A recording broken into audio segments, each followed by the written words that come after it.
Guido Maria Conforti itu pelindung, pendiri, bapak dari para misionaris Serikat Xaverian. Iya, itu dia. Santo Guido Maria Conforti. Dan dia tumbuh dari keluarga saleh. Saleh dalam hal ini gimana itu? Saleh dalam hal ini dia sejak kecil sudah diajak oleh ibunya, oleh orang tuanya untuk berdoa. Tetapi dia juga orang yang benar-benar rendah hati, walaupun Dia dari orang kaya ya Pak? iya, betul, berasal dari keluarga yang kaya. Dia berasal dari orang keluarga yang kaya, tetapi dia nggak sombong, sama sekali nggak sombong. Kesalehan tadi Bu, tertarik saya sedikit. Ketika dia masih SD kecil, berangkat ke sekolah, mampir gereja paroki maksudnya, untuk berdoa setiap hari. Jadi umur berapa tahun Maria itu Guido Conforti seperti mendapat ini panggilan untuk menjadi seorang misionaris? Untuk menjadi panggilan nanti itu tumbuh ketika dia masuk seminari Bu. Karena tadi itu kita kembali di SD. SD dia selalu mampir di gereja dan dia selalu berbicara dengan Yesus. Dia melihat Yesus dan Yesus melihat dia.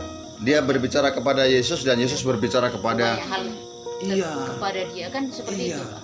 Tapi menurut ceritanya dia orang tua Guido itu nggak setuju kalau Betul. dia masuk misionaris itu Mas. Betul. Karena sang ayah mengancam kalau dia masuk seminari nggak dibiayai Nggak ada biaya. Padahal dari orang kaya yang ya, Pak. orang tua laki-laki bapaknya ya Pak. iya, Ibunya setuju. Ayahnya. iya, sang ibu setuju. Bahkan ibunya mendirikan peternakan ayam untuk Pantes di lah Pak. Biaya apa seminarinya. seminari itu? Luar Pantes biasa Pak. ya Pak, Iya. lulusan ibu nih. Iya. Iya Pantes. dong, seorang ibu kan harus Laju mempromosikan ibu. Jadi gini Pak, pantes. Kemarin Angga lihat video itu ada ngebahas panjang sih videonya, Iya. tapi ngebahas intinya itu Santo Guido itu tadi memegang prinsip moto hidupnya itu omnibus apa? Omnibus law. Kristus. Bukan law ya. Kalau law itu yang kemarin ya lagi tenar ya. Omnibus Kristus. Kristus dalam segala-galanya. Jadi Kristus di dalam segala hal. Omnibus Kristus. Ya terbukti memang rupanya itu Pak. Iya. Terus ada Jadi meskipun orang tuanya melarangnya laki-laki, terus selama masa pentasbihan kalau nggak salah itu Pak yang dia sakit Pak. kok bisa Bang? Iya, sakit. Petabisan mungkin. Petabisan ya. Terus kegagalannya untuk mengikuti serikat Yesus. Yesuit itu, dia terus berdoa, terus menjadikan pedoman kalau Yesus disalib dia mengeluh hanya dengan doa. Enggak, tadi cerita kegagalan. Kenapa? Gagal. Dia gagal menjadi seorang Yesuit. Yesuit. Nah, Yesuit itu tadi ceritanya apa? bagaimana itu? Yesuit itu ini. Yesuit itu Serikat Yesus. Salah satu pendirinya itu berada di sini. Santo Francisco Xaverius. Stasi kita ya Pak. Stasi kita. Pelindung. Ada di sini salah satunya itu. Santo Francisco Xaverius itu pendiri Serikat Yesus. Dan ketika Guido di seminari menengah, itu dia akan melahap banyak buku. Dia banyak baca buku. Dan satu kisah tentang Santo Francisco Xaverius itulah yang memberi inspirasi kepada Guido kecil untuk menjadi misionaris seperti Francisco Xaverius. Berarti pada intinya Pak, kita dari stasi Francisco Xaverius Bukit Payung SP3 harusnya tetap terus menjadi inspirasi ya Pak ya. OMK-nya, semuanya Dalam segala lini. Dan ini masalahnya tuh. Masalah nih ya, masalah. Masalahnya Guido yang tertarik ke menjadi misionaris kemudian ditolak oleh SE karena oleh SY ya, oleh SY. Karena gini Dawani. Untuk menjadi seorang Yesuit untuk masuk ke dalam Serikat Yesus, untuk menjadi seorang SY, tidak perlu bahwa saya harus menjadi ini, saya harus menjadi ini, tidak. Tetapi ketaatan total taat kepada aturan. Mengikuti aturan ya, Pak? Iya, mengikuti aturan. Tetapi Guido ini ketika mau masuk ke Yesuit, dia sudah mengatakan bahwa dia ingin menjadi misionaris. Menciptakan aturan sendiri. Bukan bukan aturan sebenarnya, tapi Keinginan. beliau seolah-olah mengatakan suatu syarat. Nah, Iya. syarat. Tapi Anggapan Harus orang menjadi gitu ya. misionaris. Iya. serius ini menarik Pak, menarik. Tapi karena Angga ngelihat jam kita udah segini, ini biar nanti kita carilah referensinya ya. Iya, tapi sebentar. Ketika di seminari, si Guido ini mengalami banyak tantangan, mulai dari sakit segala macam, itu banyak tantangan, tetapi berhasil untuk ditabiskan. Dia ditabiskan menjadi seorang imam keuskupan, kalau kita menyebutnya imam projo untuk keuskupan Parma. Jadi menurut kita, ketika sudah menjadi seorang imam projo, untuk menjadi misionaris kan sudah buntu, gagal. Iya. Tapi kan tidak bagi Guido. Solusinya satu, Ah. doa. Selalu doa gitu dia. Iya, solusinya adalah doa. Dan dalam doanya, dalam permenungannya, dia mengambil keputusan mendirikan sebuah serikat para misionaris, Yang waktu itu bangunannya hasil dari warisan. orang tuanya. Sebelum sampai ke bangunan, dia akhirnya mengirim surat ke kepausan. Dia mengirim surat ke kepausan, ke kardinal, dan pihak kepausan mengirim surat menyetujui bahwa Pastor Guido diizinkan untuk mendirikan serikat tersebut. Akhirnya berdirilah serikat tersebut yang tadi seperti yang dikatakan Mas Angga, dibangunlah sebuah rumah induk untuk para calon misionaris. Kemudian sampailah pada tahun 1904, 2 orang misionaris pertama dikirim ke Tiongkok. Itu seorang imam pendirinya, Pastor Guido. Berangkat ke Tiongkok, anggotanya 2 orang, dan di Tiongkok berkaryanya luar biasa, mendirikan seminari-seminari kecil untuk menciptakan, membentuk kader-kader, ya, untuk menciptakan imam. Kemudian bergerak di bidang kesehatan. Semua aspek. Ya. Tadi kan Guido Maria Conforti Ya. mendirikan Betul. kongregasi atau Serikat serikat. Xaverian. Jadi apakah dalam hal ini berarti Santo Guido? Guido Maria Conforti keluar dari Serikat Yesus? Tidak, Ditolak. belum sampai Belum masuk ke masuk. sana, belum. Oh. Iya. Tidak sempat bergabung ke dalam Serikat Yesus. Iya. Tidak sempat bergabung. Tidak sempat bergabung. Tetapi dia ditabiskan menjadi imam. Imam Projo. Betul. Menjadi imam projo keuskupan Parma, yang akhirnya juga menjadi uskup keuskupan Parma itu sendiri. Itu cerita selanjutnya. Tetapi ke Tiongkok itu misionaris pertama itu luar biasa ya. Mendirikan seminari, bergerak di bidang kesehatan dan pelayanan-pelayanan yang lain. Tapi sayang, terjadi pemberontakan Boxer di Tiongkok waktu itu. Pemberontakan Boxer yang menentang para misionaris orang luar. Dari luar ya, Pak? Iya, semua orang luar Bantai. dibantai. Iya, dibantai. Dan para misionaris ditangkap, disiksa, dipenjara. Pada tahun 1904 habislah misionaris SX di Tiongkok.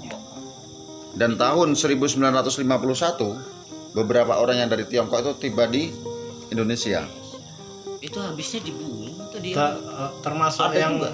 diutus ke sana itu tadi, Mas. Iya, Jadi betul. yang itu kan diutus, Betul. dihabiskan. Jadi Yang tidak habis kembali meninggalkan. lagi ke Indonesia. Ya, pindah tempat, bukan kembali. Pindah Oh, iya. tempat, membuka ladang baru Yang sisanya. seperti Menyebar yang lah ya Pak. menurut cerita di Padang itu Keuskupan Padang tuh ya. Iya, ya betul, di Padang, karena Padang salah satu tujuan di Indonesia tahun 1954 itu Bagan Siapi-api, Bukit Tinggi, dan Padang. Akhirnya tahun 1994 sampai di 1954 sampai di Padang. Sebelumnya kan yang berkarya Kapusin di Padang. Kapusin ditarik ke Indo di Medan dan diserahkan kepada Serikat Xaverian itu. Kemudian 3 tempat yang dilayani tadi itu, Bagan Siapi-api, Bukit Tinggi, dan Padang, berkembang sampailah di tempat kita di Bukit Payung ini. Tetapi Pak, begini, aku ada maaf, monggo, Pak. monggo. Ada yang ganjal kan tadi Guido Maria Conforti ini kan nggak diizinkan nih sama bapaknya Betul. ayahnya. Ah. Itu karena apa tuh Pak? Apa karena dia anak satu-satunya? Oh tidak, tidak. Itu berasal dari keluarga besar. Dia anak ke-8 dari 10 bersaudara. Nah, kalau ini biar bagian Kak Dia yang jawab, Pak. Kak Dia katanya tadi juga baca buku banyak dia. Ayo. Jawab. Ya sampai mana Penasaran nih. pemahamannya tadi. Karena begini dia, saya bantu sedikit dia untuk mencairkan itu. Dia anak ke-8 dari 10 bersaudara ya. Dan bapaknya itu menginginkan Guido untuk meneruskan bisnis. Karena orang kaya. Betul. Tapi di Apa karena beberapa dia- sumber itu, Pak, itu bukan bisnis malah, Pak, petani.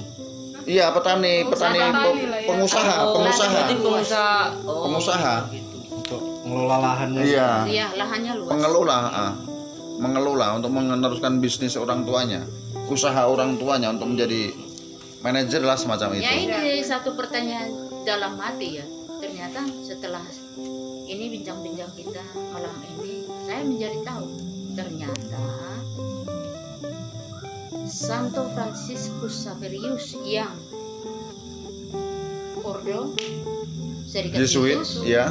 Serikat Yesus menjadi inspirasi dari Santo Guido Maria Conforti dalam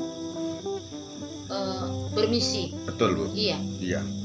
Dan itu menjadi santo pelindung dari Serikat Xaverian. Betul. Iya. Iya. Oh, seperti itu Iya. ternyata.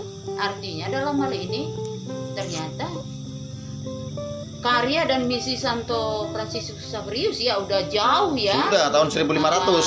Udah jauh, sesudah itu baru Ya, 1500-an. ada. Itu SJ. Iya, Xaverius. SX setelahnya. Karena Guido ingin mengabarkan Injil sampai ke ujung dunia. Sama seperti yang ayat berapa, Pak? Bapak apal kayaknya tadi. Itu beda kalau mengabarkan. Gini, kalau yang tadi itu kita harus menjadi saksi. Harus menjadi saksi seperti yang dalam Kisah Rasul bab 1 ayat 8. Kamu adalah saksi Oh. untuk mengabarkan tadi itu, menjadi saksi. Ini dia tantangan untuk kalian, untuk kita. Terutama untuk yang belum menikah. Apakah siap?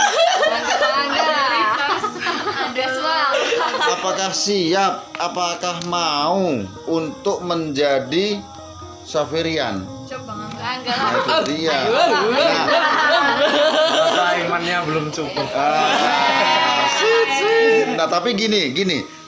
Jangan selalu mengarahkan panah kepada yang laki-laki. Iya. Tetap karena dalam Kisah Rasul bab 1 ayat 8 tadi, kamu adalah saksi. Kamu nggak ditentukan Tidak ya. jenis kelaminnya. Iya. Ini dia. Itu dia. Siap untuk menjadi saksi. Dan Oke saya lah, Mas. Saya pikir karena udah malam juga. iya, tetapi yang paling penting, Bu. Nah, Ini penting, sangat-sangat penting. Dari tadi kita menyebut santo. pertanyaannya, kapan dia dikanonisasi? Kapan disahkan? Nah kan seperti itu. Menjadi Seorang santo. Aku nebak nih Pak. Nah. 5 November. tahun Nggak ingat. Karena kan begini, untuk menjadi seorang santo itu kan harus melalui suatu proses yang panjang. proses yang sangat Ya, panjang, proses panjang. Dan sebelum itu kan masih ada langkah yang harus dilalui oleh pihak kepausan. Dan pada tahun 1996 pada oleh Paus Yohanes Paulus kedua, Uskup Guido Maria Conforti ini kan dinyatakan sebagai beato. masih Seorang beato. Jadi santo. Iya, seorang beato yang dihormati. Iya. Itu sebelum santo ya. Iya, sebelum santo yang dihormati. Kemudian oleh Paus Benediktus ke-16 pada tahun 2011, iya, 2011 itu pihak kepausan menyatakan bahwa Beato Guido Maria Conforti dinyatakan sebagai orang kudus, santo. Itu namanya Santo. Kan itu yang disebut dengan kanonisasi. Kemudian Seperti jadi itu. nyusul, Pak. Ya, amin. Jadi kembali ke permasalahan. Siapa yang ingin menjadi seorang misionaris? Seperti itu. Mari. Kalaupun kita tidak mengabarkan Injil ke luar negeri, keluar negara kita, minimal kita menjadi pewarta kepada orang-orang yang ada di sekitar kita. Jadikanlah Membawa kabar. semua gimana, Muridku. Pak? Bukan. Jadikanlah satu dunia menjadi satu keluarga. Iya. Oh, satu lagi. SX saat ini berkarya di 4 benua. 4 benua 20 negara. Eropa, Asia, Afrika, dan Amerika. Hanya satu yang tidak di Australia. Kemudian dia berkarya di 20 negara. 20 negara, bayangkan. Oh, kecamatannya berapa itu Pak? Wah, jauh banget lagi. nggak tahu lah. RT-nya berapa? Iya. Ya, kalau itu saya nggak paham. Dan sekolahnya ini siapa tahu di antara kita nanti bisa mengabarkan kepada kawan-kawan yang lain.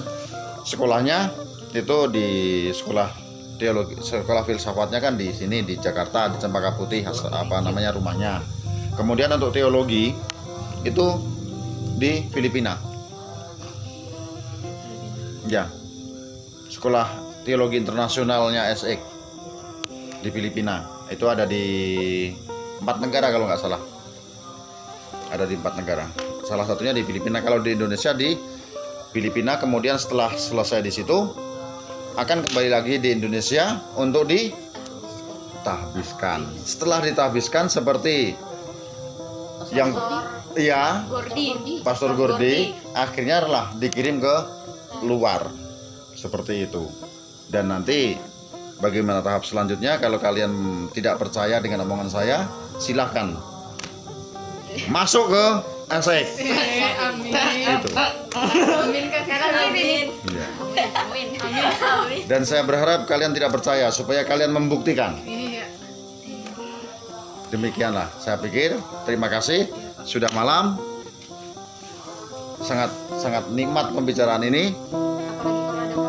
Ya, tapi saya harus pulang. Terima kasih banyak.